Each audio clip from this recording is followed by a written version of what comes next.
लेकिन कहना बा कैसे? अरे साबुन लेके आई पतोहिया सासू से कहे कि छाटा साड़ी। अरे जरी के अय्या खोइया हो गई।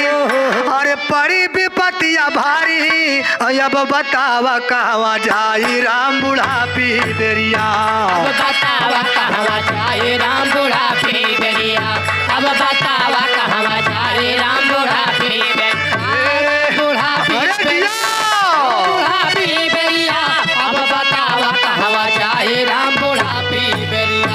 अब बतावा कहवा जाए राम बुढ़ापी बेरिया।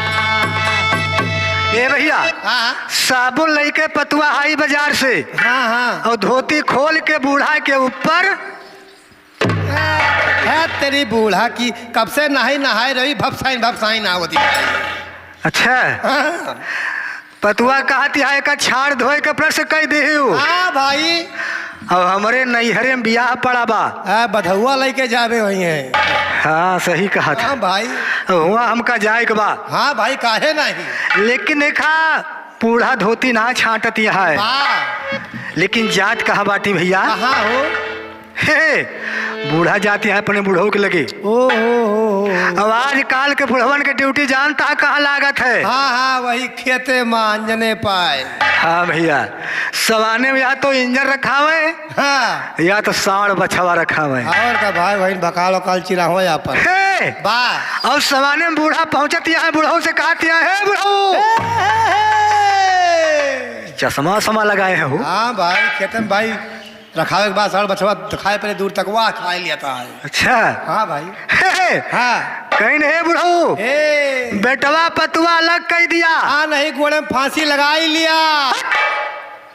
काहे सो है घोड़े में फांसी लगवाई करा था। घोड़े में फांसी लगाए कई चीज फायदा हुआ था। अच्छा कवन कवन? अरे मजे मजे जीव नहीं करे तकलीफ तनिको नहीं हुआ जौन धरे उठाए हो बतला ही लियो। अच्छा दुख सुख बतला ही लियो भाई तौले। ये बताओ आए कहियो लगाए रहो का? तो खाली घरवाई डरवाई जरूरत टहल वहाल करे ना कहाँ। अच्छा हाँ भाई बड़ा होशियार है। इनका तो पैदाइशी नहीं है। पैदाशी होशियारी है। हाँ भाई फिर का इनको। लेकिन देखा मास्टर बूढ़ा कहती है बुढ़ऊ से बेटवा पतुआ अलग कह दिया। हाँ हाँ नहीं कहूँ कुआं तारा लई के मरी जाब। बा भैया तो बुढ़ऊ बूढ़क समझावत है। कैसे? लेकिन समझावत कैसे? अरे बुढ़ऊ काहे सुना है बूढ़ा दसठी पंच बलावा। अरे वो नहीं से तुरु गावा। अरे आपन विपत सुनावा।